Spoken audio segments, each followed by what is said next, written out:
하나님 말씀을 보겠습니다. 역대하 26장 16절부터 보겠습니다.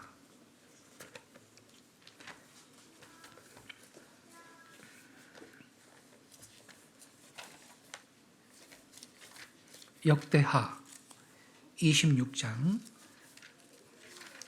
16절부터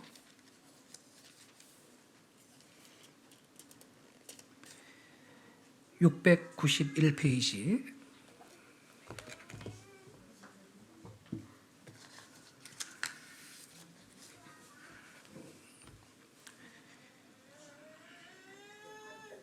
(16절부터)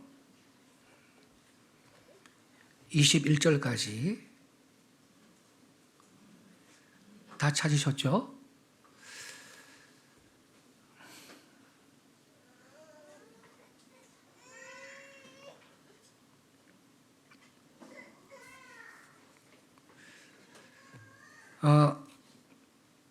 저랑 한 절씩 교독하겠는데요.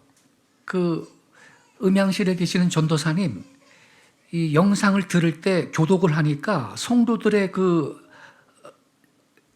성경 읽는 소리는 안 들리더라고요. 그래서 교독할 때 마이크 잡고 함께 교독해 주시기 바랍니다. 전도사님. 자, 16절부터 21절까지 교독하겠습니다. 제가 먼저 16절을 읽겠습니다. 그가 강성하여짐에 그의 마음이 교만하여 악을 행하여 그의 하나님 여호와께 범죄하되 곧 여호와의 성전에 들어가서 향단에 분향하려 한지라. 제사장이 아사랴가 여호와의 용맹한 제사장 80명을 데리고 그의 뒤를 따라 들어가서 우시야 왕 곁에 서서 그에게 이르되 우시야여, 여호와께 분향하는 일은 왕이 할 바가 아니요 오직 분향하기 위하여 구별함을 받은 아론의 자손 제사장들이 할 바니 성소에서 나가소서. 왕이 범죄하였으니 하나님 여호와께서 영광을 얻지 못하리이다. 우시야가 손으로 향로를 잡고 분향하려 하다가 화를 내니 그가 제사장에게 화를 낼 때에 여호와의 전 안 향단 곁 제사장들 앞에서 그의 이마에 나병이 생긴지라. 대제사장 아사랴와 모든 제사장이 왕의 이마에 나병이 생겼음을 보고 성전에서 급히 쫓아내고 여호와께서 치심으로 왕도 속히 나가니라. 우시야 왕이 죽는 날까지 나병 환자가 되었고 나병 환자가 되매 여호와의 전에서 끊어져 별궁에 살았으므로 그의 아들 요담이 왕궁을 관리하며 백성을 다스렸더라. 아멘. 오늘 아침에 이 본문을 중심으로 예언적인 메시지를 전달을 하겠습니다. 말씀의 제목은 우시야 왕의 뒤를 따르는 한국 정부, 이것이 오늘 설교 말씀의 제목입니다.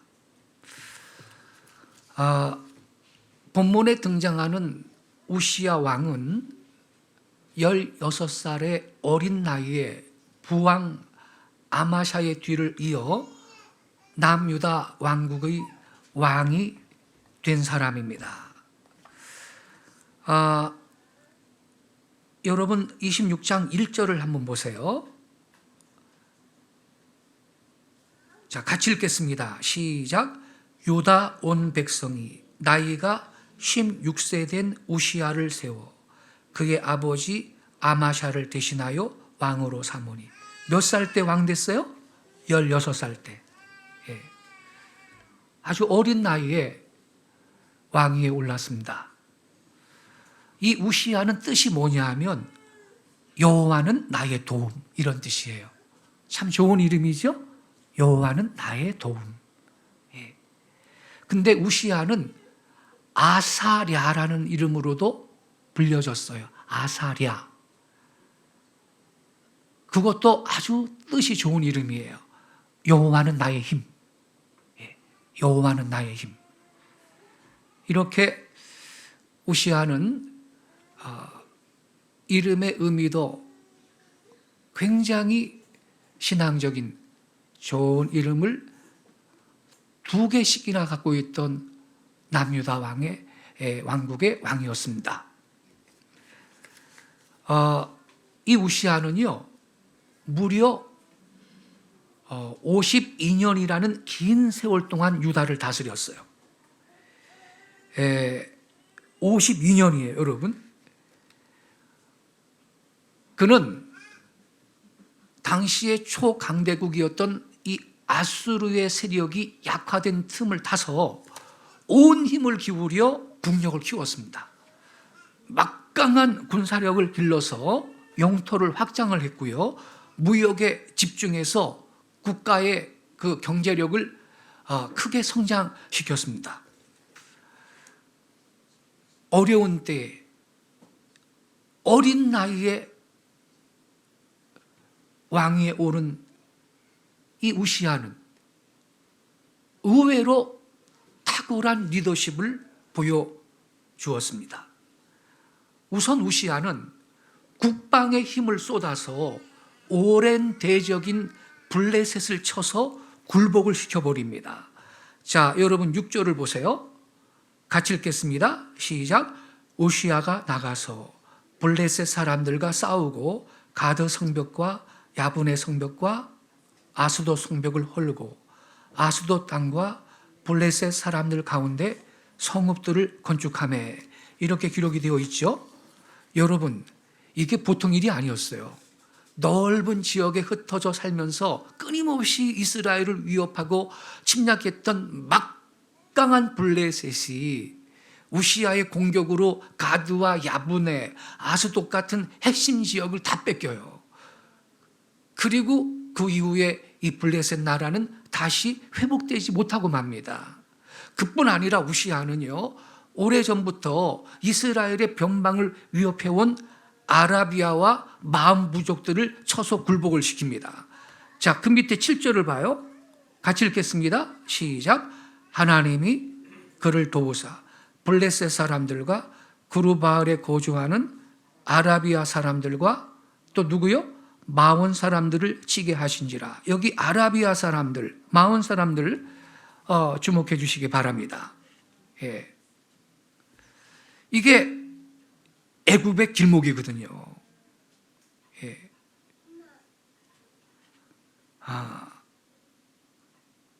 그래서 유다는요, 남쪽으로 애굽에 이르는 광대한 지역까지 세력을 떨칩니다. 예. 이렇게 이딴 성공에도 불구하고 우시아는 자만하지 않고 계속해서 국방력을 강화하는데 예루살렘을 요새화시키는 겁니다. 9절을 보겠습니다. 같이 읽겠습니다. 시작. 우시아가 예루살렘에서 성 모퉁이 문과 골짜기 문과 성 구비에 망대를 세워 견고하게 하고, 여러분, 예루살렘을 망대까지 세우고 견고하게 했다는 겁니다. 예. 그리고 자기 아버지 아마샤 때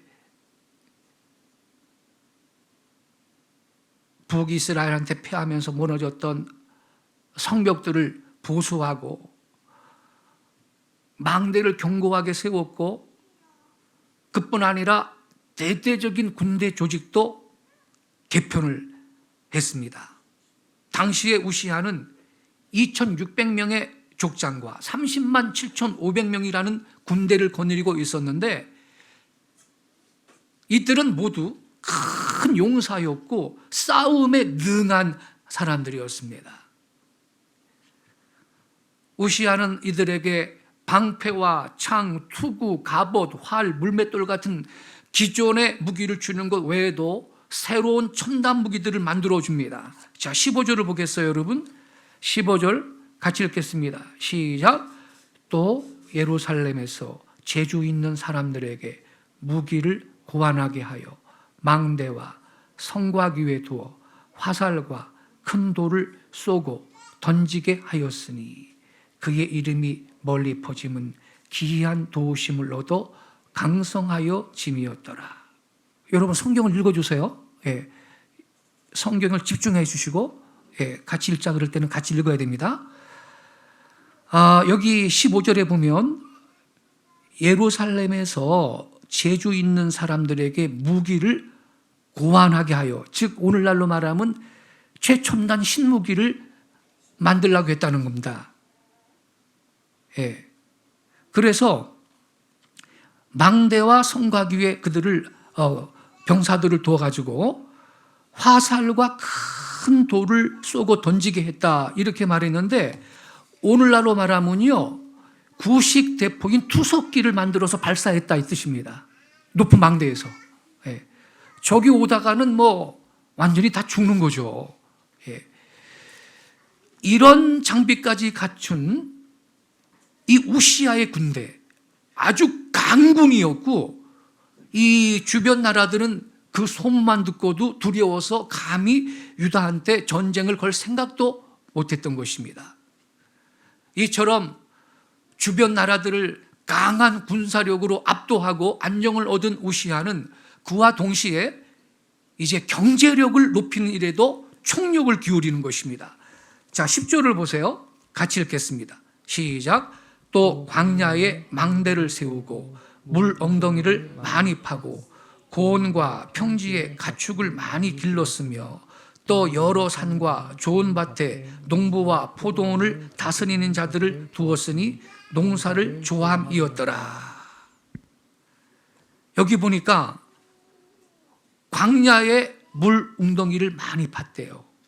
광야는 건조한 곳이거든요. 근데 물 웅덩이를 많이 팠답니다. 그래서 농사에 필요한 물 자원을 충분히 확보를 합니다. 또 그것을 기반으로 해서 많은 가축을 기르는 목축업을 장려했고, 좋은 밭에는 농부와 포도원을 다스리는 사람들을 배치해서 농사를 적극 장려했습니다. 이렇게 국가 경제의 기초가 될 기본 산업을 우시아가 안정을 시키죠. 그 다음에 우시아가 또 놀라운 일을 합니다. 세계를 상대로 무역을 해야 국가 경제가 장기적으로 더 풍성해진다. 이걸 우시아가 알고 있었어요. 그래서 오래전부터 일찌감치 준비해 둔 것이 있었는데, 2절을 다 같이 한번 보시기 바랍니다. 2절. 이제 앞으로 가서 2절입니다. 시작. 아마샤 왕이 그의 열조들의 묘실에 누운 후에 우시아가 엘롯을 건축하여 유다에 돌렸더라. 이 아마샤 왕은 자기 아버지 왕인데, 아마샤 왕이 죽은 다음에 엘롯을 건축했대. 엘롯을 건축하여 유다에 돌렸더라. 이 남유다 왕국을 말해요. 이스라엘이 북이스라엘, 남유다 왕국 이렇게 분단돼 있었잖아요. 근데 이 엘롯을 건축해서 유다한테 돌렸다 이런 말이 있습니다. 이 엘롯은요 중요한 땅이에요.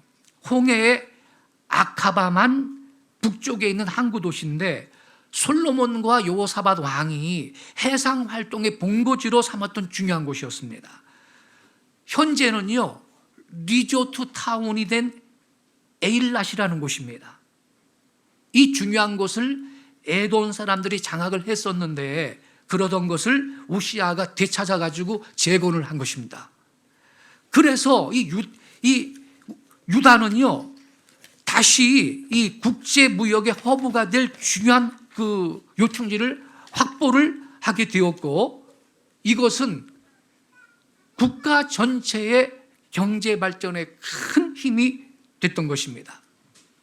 이렇게 막강한 군사력을 바탕으로 안정된 환경 가운데 목축업과 농업을 통해서 나라 경제의 기초가 튼튼해졌고, 엘롯이라는 국제무역의 허브 도시에서 전 세계를 상대로 교역을 할 수 있게 되니까 남유다 왕국의 경제력은요 급격하게 크게 성장할 수밖에 없었던 것입니다. 나라에 이러한 지도자가 있다면 그 국가의 축복이 아니지 않겠습니까, 여러분? 그 국가의 큰 축복입니다. 이렇게 국가를 경제적으로나 군사적으로나 부강하게 만드는 지도자가 있다면 그 나라는 그 축복인 것입니다. 그러면 어떻게 이 젊은 왕 우시야가 이렇게 탁월한 리더십을 발휘할 수가 있었을까? 우리는 그 정답을 본문을 통해서 발견할 수 있습니다. 그게 뭐냐? 영적 멘토였습니다. 영적인 멘토. 하나님께서는 훌륭한 스승을 우시야한테 붙여주셨어. 우시야한테는요, 한 명의 훌륭한 영적인 스승이 있었는데 그분이 스가랴 선지자였습니다. 자, 5절을 한번 읽어보겠어요. 5절 시작. 하나님의 묵시를 밝히 아는 스가랴가 사는 날에 하나님을 찾았고 그가 여호와를 찾을 동안에는 하나님이 형통하게 하셨더라. 할렐루야. 여기 보니까 하나님의 묵시를 밝히 아는 스가랴가 사는 날에 이 우시야 왕이 하나님을 찾았다는 거예요.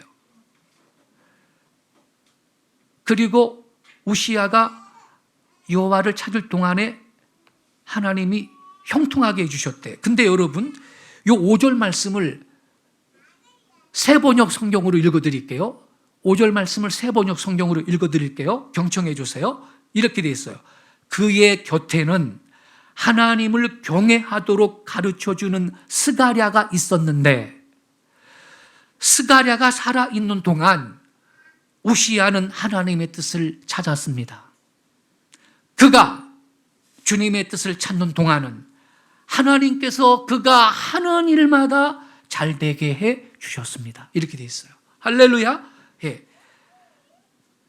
우리 개역 개정 성경에 하나님의 묵시를 밝히 하는 스가랴 이렇게 기록되어 있잖아요. 근데 새번역 성경은 하나님을 경외하도록 가르쳐주는 사람이라고. 우시야 왕의 곁에는 하나님을 경외하도록 가르쳐주는 스가랴가 있었다. 이 스가랴가 살아있는 동안 우시야는요, 하나님을 찾았고요. 이렇게 하나님을 찾는 동안 하나님이 우시야를 형통하게 해주셨다라는 것입니다. 여러분, 스가랴는요, 어떤 인간적인 술수나 야망이 없이 오직 하나님의 말씀에만 근거해서 항상 우시야 왕에게 영적인 조언을 해준 사람입니다. 이러한 사람이 우리나라 문 대통령 옆에도 있기를 바랍니다. 이러한 사람이 청와대에도 있기를 바랍니다. 예. 수석 보좌관 가운데 말이죠. 이러한 사람이 있어야 되는 것입니다. 그래야 문 대통령이 통치를 잘할 것이고 더욱더 훌륭한 대통령이 될 줄로 믿습니다. 우시야는요, 이 자기 곁에 스가랴라는 훌륭한 영적인 멘토가 있었는데 이분이 하나님 말씀에 근거해서 항상 우시야한테 영적 조언을 해줬다는 거예요. 우리 성경에 하나님의 묵시를 밝히 하는 스가랴라 그랬으니 이 계시의 영이 충만해가지고요, 주여 지금 우리 우시야 왕이 이러한 정책을 준비하고 있는데 그거 괜찮겠습니까? 우시야가 이 스가랴 선지자가 하나님한테 물어보면 하나님의 묵시를 밝히 하는 스가랴 아닙니까? 그럼 하나님이 그렇다? 응답을 해주면 우시야 왕한테 가가지고 내가 하나님한테 기도했는데 그거 좋은 정책이래요. 하세요. 네. 이렇게 됐다는 거예요. 네. 그러니 어떻게 형통하지 않을 수가 있겠습니까, 여러분? 뿐만 아니라 두려울 때 하나님의 위로와 격려를 전해주고 복잡한 문제 앞에서는 하나님의 지혜를 전해주고 사람들의 의견이 여러 가지로 분분할 때 영적인 통찰력으로 볼 수 있도록 옆에서 도와준 사람이 스가랴였습니다. 제대로 된 영적 리더가 있어서 왕을 영적으로 잘 이끌어주면 여러분 이처럼 국가 전체가 살아날 줄로 믿습니다. 남유다 왕국이 그래서 부강한 나라가 됐던 거죠. 이렇게 스가랴가 이 우시야 곁에 있었기 때문에 스가랴가 사는 날 동안 우시야는 하나님의 뜻을 찾았고 그렇게 하니까 하나님은 그가 하는 일마다 성공하게 해주셨다라는 것입니다. 여러분, 성공하기 원하시죠? 예, 우리는 누구나 다 성공하고 싶어 해요. 실패를 원할 사람 누가 있겠어요? 근데 바로 이 본문 말씀에 하나님의 성공의 규칙이, 원칙이 여기 있다고. 그게 뭐죠? 하나님의 얼굴을 항상 구하는 것입니다. 여기 써 있잖아요. 그가 여호와를 찾을 동안에는 하나님이 형통하게 해주셨다고. 여러분, 하나님의 얼굴을 구하고 하나님을 찾을 수 있기를 바랍니다. 구약성경 잠언 3장 5절 6절에도 이렇게 기록이 되어 있어요. 너는 마음을 다하여 여호와를 신뢰하고 내 명철을 의지하지 말라. 너는 범사의 그를 인정하라. 그리하면 내 길을 지도하시리라. 할렐루야. 하나님께서 지도해 주시는 나의 사업, 하나님께서 지도하시는 나의 경영, 형통한 길로 갈 줄로 믿습니다. 예. 이 말씀처럼 마음을 다해 주님을 의뢰하고 모든 일에 하나님을 인정하면 성공합니다. 스가랴는요, 뭔 특별한 일을 해준 게 아니고 우시아가 오직 하나님만 늘 구하도록 옆에서 도왔습니다.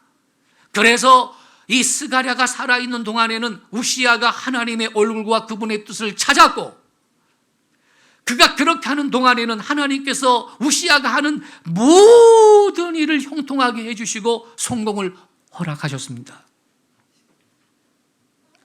성도 여러분, 하나님을 구하고 있는 한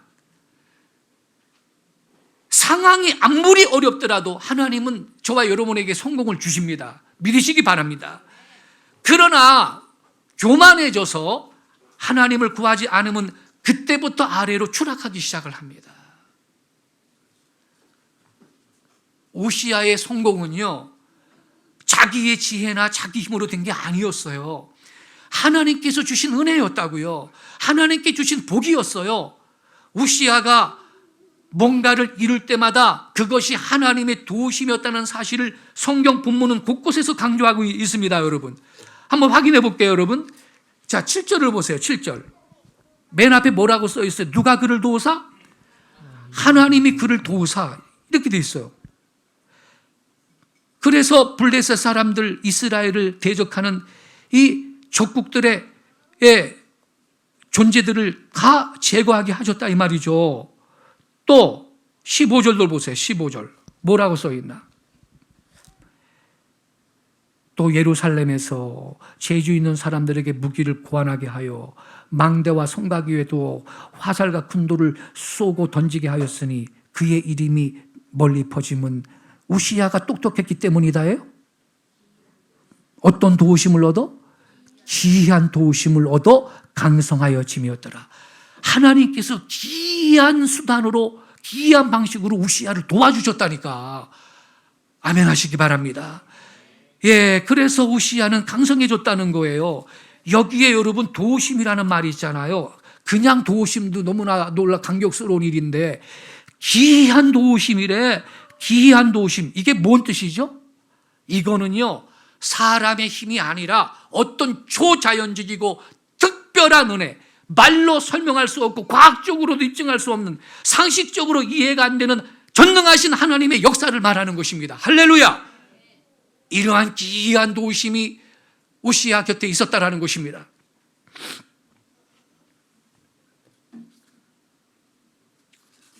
우시아는요, 이러한 하나님의 기이한 도우심으로 형통하고 성공했습니다. 그래서 여러분, 저나 여러분이나 한평생 살아갈 때 어려운 상황을 만날 때 있거든요. 절망하지 마세요. 절망하지 않아야 될 이유가 우리한테는 있습니다. 우리 믿는 성도들에게는 살아계신 하나님이 계시는 걸 믿으시기 바랍니다.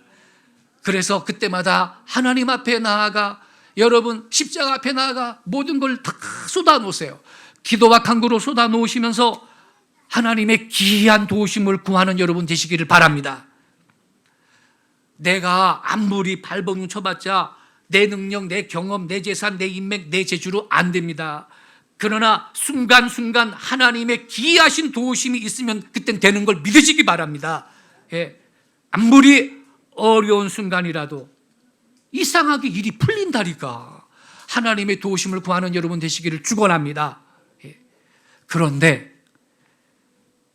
참 안타깝게도 이 우시아가 나중에 타락하고 말아요.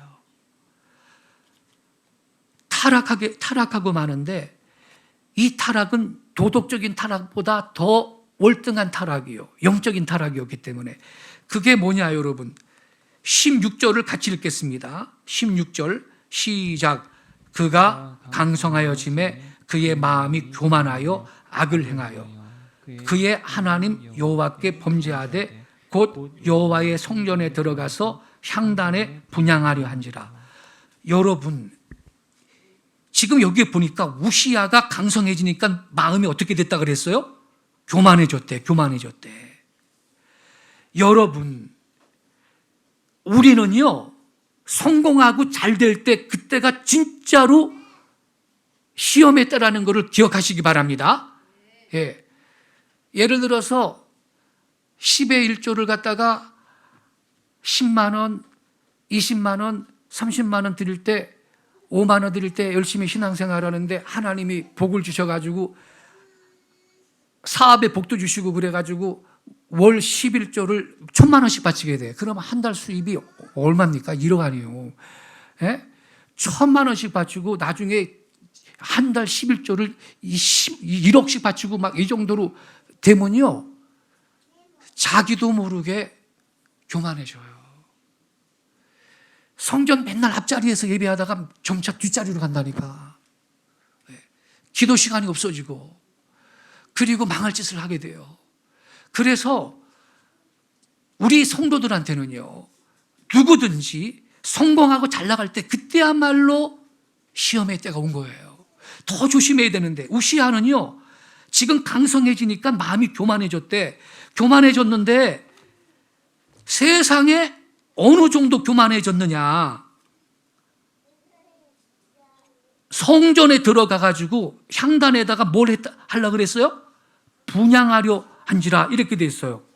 여러분, 이 죄는요, 어떤 도덕적인 죄보다 더 이 수위가 높은, 더 나쁜 죄인데, 왜냐하면 영적인 죄이기 때문에. 그런데 성전에 들어가면 여러분, 이 향단이 있거든. 거기에 분향하는 일은 제사장 고유의 일이었다고요. 왕이 할 일이 아니라고. 근데 그걸 월권을 한 거예요. 원래 성전의 향단에 분향하는 일은 제사장만 할 수 있는 임무인데, 하나님께서 모세에게 지시하신 바에 따르면요, 대제사장은요, 매일 아침 등을 점검할 때, 성전 안에 등불이 있는데 등을 점검할 때, 그리고 매일 저녁 그 등에 이 불을 켤 때 분향을 해야 했거든요. 이 향은 하나님과의 영적인 교제를 상징해요. 요한계시록에도 보면, 예, 성도들의 기도가 이렇게 이 향이 돼가지고 이 하나님께 올라가죠. 이 향은 하나님과의 영적인 교제를 상징하는 건데, 제사장한테만 위임된 일이었습니다. 이걸 왕이 감히 성전에 들어가서 제사장처럼 하려고 했던 거예요. 교만도 보통 교만이 아니지. 예. 그럼 우시아가 도대체 왜 이러한 망령된 짓을 시도했을까요? 강성해져서 교만해졌다 그랬잖아요. 자신의 말 한마디면 누구나 벌벌 떠는 엄청난 제국의 왕이었습니다. 카카 옆에서 다 그렇게 아부합니다. 예. 그러니까 인간의 욕심이 끝이 없어서 백성을 대표해서 하나님께 예배하는 이 제사장들의 모습이 멋있어 보였고, 저런 일은 절대 권력을 가진 왕도 해야 되지 않겠느냐, 이런 생각이 드는 거죠. 그래서 그는 그 일을 아주 경히 여기고, 그게 사실 죄 중에도 아주 큰 질이 나쁜 죄인데 그걸 경히 여기고 성전에 들어가서 성소에서 분향을 하려고 했던 것입니다. 이때 제사장이 깜짝 놀랐지. 그래서 대제사장 아사랴와 80명의 제사장들이 그 행동을 막죠. 이게 큰 죄거든요. 중단하라고 외치는데, 여러분 18절 같이 읽겠습니다. 18절 시작. 우시야 왕 곁에 서서 그에게 이르되 우시야여, 여호와께 분향하는 일은 왕이 할 바 아니요 오직 분향하기 위하여 구변함을 받은 아론의 자손 제사장들이 할 바니 성소에서 나가소서. 왕이 범죄하였으니 하나님 여호와께서 영광을 얻지 못하리이다. 제지하는 거죠. 당연히 이때라도 우시야가 내가 오버했구나, 내가 잘못했구나 인정하며 돌아섰어야 했다고 해. 근데 오히려 제사장들에게 성질을 내면서 향로를 잡고 억지로 분향하려고 했어요. 그게 19절에 나와요. 제가 읽을게요. 우시야가 손으로 향로를 잡고 분향하려 하다가 화를 내니 그가 제사장에게 화를 낼 때에 여호와의 전 안 향단 곁 제사장들 앞에서 그의 이마에 뭐가 생겼대요? 나병이 생겼대. 나병이 뭔지 알죠? 옛날에 문둥병이라 그랬죠. 하나님의 율법에 따라 자기를 막아서면서 말리는 제사장들을 밀쳐내는 이 우시야는 이미 예배자가 아니었습니다. 아무리 그가 손으로 향료를 잡고 분향하려 했지만 그는 예배자가 아니라 하나님의 뜻을 거스리는 악인이었습니다. 그는 하나님의 영광과 질서를 깨뜨리고 권위를 건드리는 범죄자였습니다. 그건 아무리 왕이라도 할 수 없는 일입니다. 제사장 고유의 사역입니다. 제사장 고유의 권한이었다니까. 그 순간 하나님의 진노의 손이 우시야를 쳐서 당시 의학으로는 치료받을 길이 없는 저주의 병인 나병이 이마에 나고 순식간에 그 온몸을 덮어버렸다고요. 그래서 20절 보세요. 대제사장 아사랴와 모든 제사장이 왕의 이마에 나병이 생겼음을 보고 성전에서 급히 쫓아내고, 누가 치셨다는 거야 이거를? 여호와께서 치셨다. 하나님이 치신 거예요. 나병으로. 그래서 왕도 속기 나갔는데 그 후에 비참한 말로를 보내죠. 21절 보세요. 우시야 왕이 죽는 날까지 나병 환자가 되었고, 나병 환자가 되매 여호와의 전에서 끊어져 별궁에 살았대. 별궁에 살았대요. 죽을 때까지. 비참한 말로가 그의 남은 인생이었던 것입니다. 여러분, 근데 지금부터가 중요해요. 우리나라 정부가 우시야 왕의 뒤를 따르고 있어요.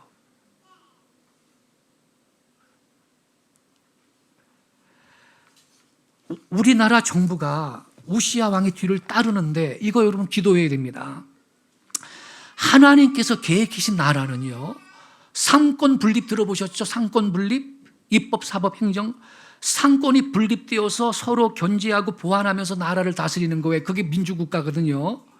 근데 이스라엘 경우는요, 왕, 제사장, 선지자들이 각자의 영역에서 자기의 역할을 함으로써 나라를 함께 다스리도록 그렇게 하나님이 허락하셨습니다. 근데 우시야 왕이 교만해가지고 제사장 고유의 권한을 침해했잖아요. 여러분 본문에 우리 봤죠? 감히 성전에 들어가서 분향을 하려고 했어요. 그러다가 나병이 들어가지고 평생 나병 환자로 살았고 별궁에 살다가 죽었는데 하나님의 징벌을 받은 거죠. 근데 지금 우리나라 정부가 이 우시야 왕의 뒤를 따라가고 있다고요.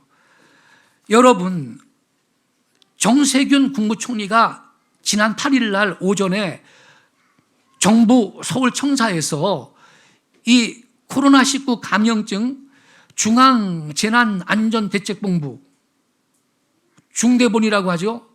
회의를 주재하고 거기에서 회의를 주재하고 우리 기독교를 향해서 특별한 조치를 발동한다고 발표했는데 그 내용 여러분 다 들어보셨죠? 각종 모임 중단해라. 식사 제공 금지해라.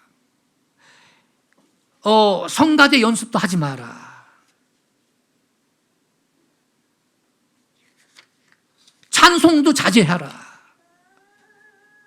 이런 핵심 방역 수칙을 위반할 경우 교회 관계자뿐만 아니라 이용자한테도 벌금을 부과할 수 있다. 300만 원이래요. 잘 들어보세요. 작년 2019년 기준으로 우리 대한민국 전국 교회 숫자는 약 6만 3천 개 정도 됩니다. 6만 3천 개. 근데 지난 코로나19 기간 중에 우리나라 확진자는 1만 2천 명인데 1만 2천 명, 지금 한 3천 명대로 갔어. 1만 2천 명인데 이 가운데 교회 관련 확진자는 몇 명?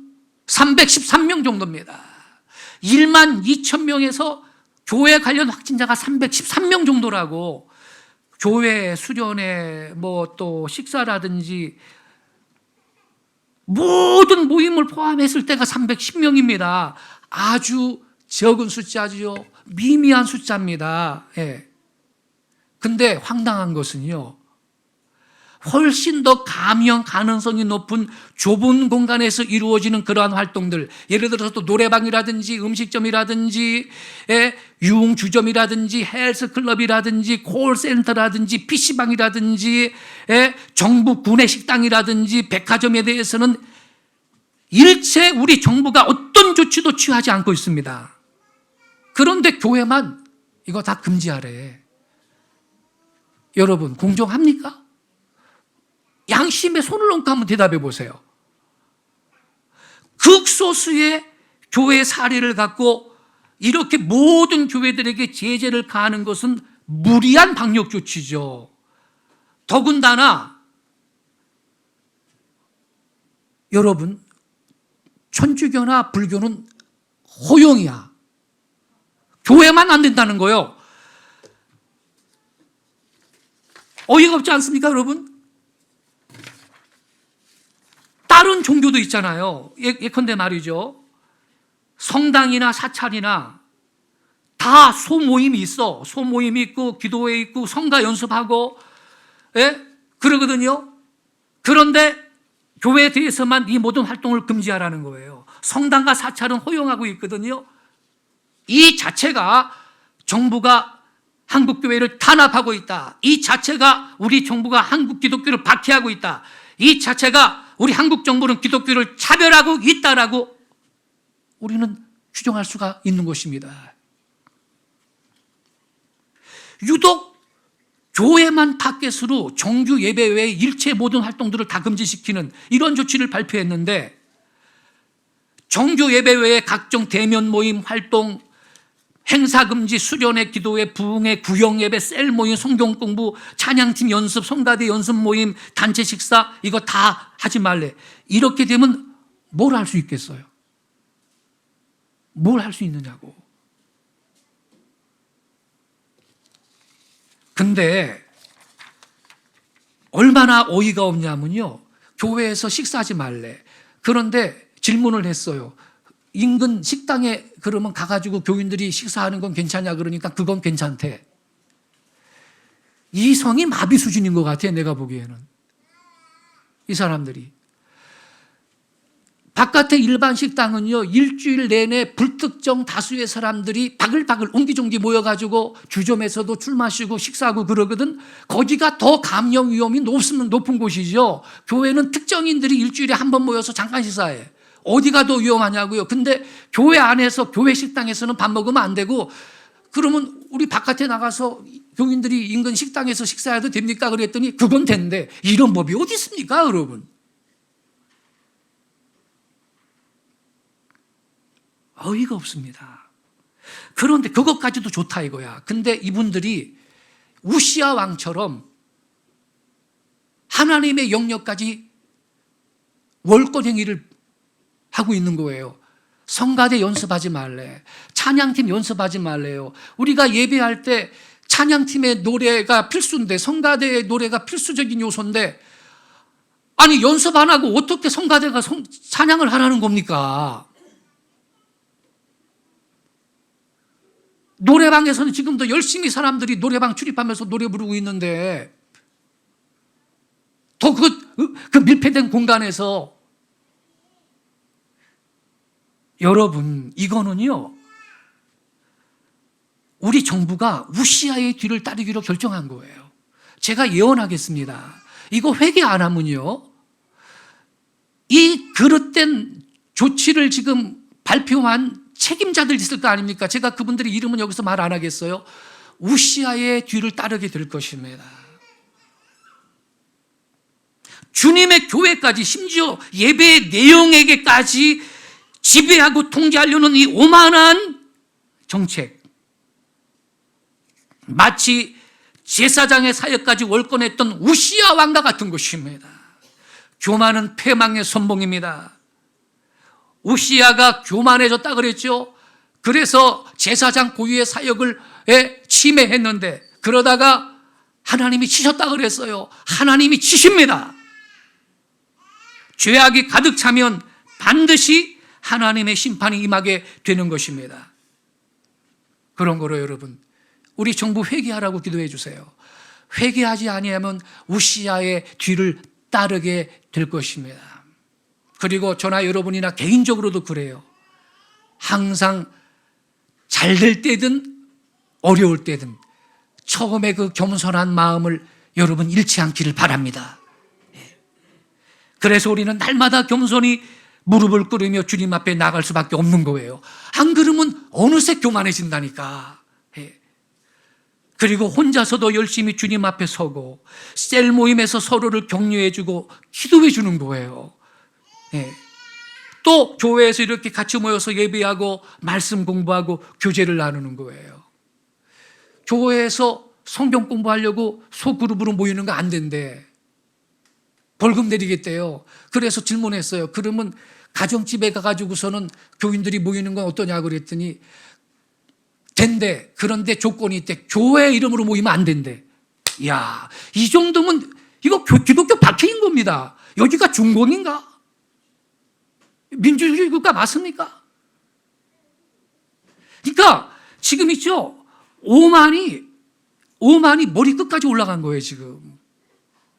이러한 정책을 발표하면서 각 교단 총회장을 좀 오시라 그래가지고 회의 한 번도 한 적이 없습니다. 소통을 강조하면서도 의논을 해야 될 거 아니에요. 아주 사고가 경직되어 있습니다. 이분들의 사고가.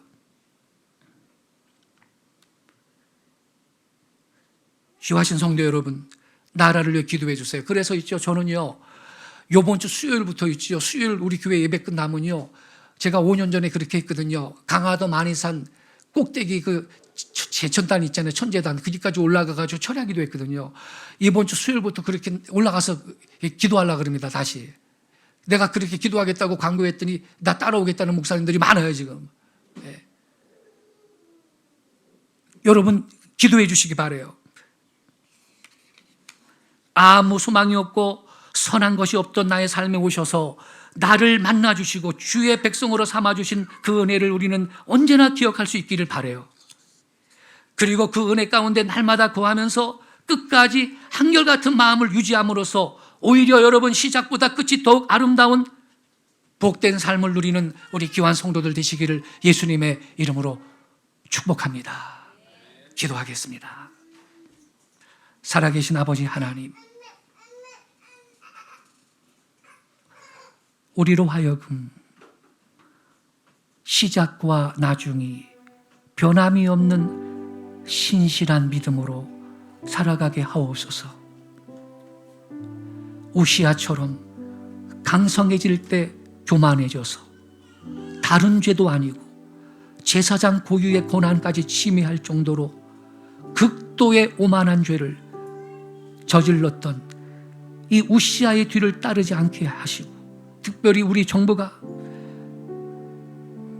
회개하게 하시고 이 오만한 조치를 취하게 하시고 우시아의 뒤를 따라가지 않도록 그들을 변화시켜 주옵소서. 주님, 한국교회가 공격을 당하고 있습니다. 한국교회를 향해서 전쟁을 벌이는 자들이 있습니다. 그것은 곧 교회의 주인이신 주님을 향해 전쟁을 시도하는 것임을 그들로 하여금 자각하게 하시고 하나님 앞에 온전하게 분평한 정책을 시행하여 복을 받는 정치 지도자들이 또한 되게 해 주옵소서. 우리 각 개인도 처음과 나중이 변함없이 겸비하게 주와 동행하며 주님을 예배하며 주님을 섬겨 날이 갈수록 더 강성해질 수 있는 복된 생애를 누리게 해 주옵소서. 귀하신 성도 여러분, 오늘의 말씀은 예언적인 메시지입니다. 이 말씀을 붙들고 이 시간 결단하기 바라요. 예, 주님, 제가 처음과 나중이 변함이 없이 오히려 나중이 될수록 더 겸비하고 주님의 얼굴을 구하는 삶을 살기를 원합니다. 두 번째, 우리 정부가 우시아의 길을 따르지 않도록 돌이키게 하옵소서. 우리나라 문 대통령 옆에도 스가랴와 같은 영적 멘토를 세워 주옵소서. 청와대에도 스가랴와 같은 영적인 리더가 있게 해 주옵소서. 그들의 인도를 겸허하게 받아들이는 지도자들, 대통령들 되게 해 주옵소서. 우리 다 같이 주여 한번 조용히 외치고 결단하며 기도하겠습니다. 주여, 주의 말씀은 내 발의 등이요 내 길에 빛이나이다.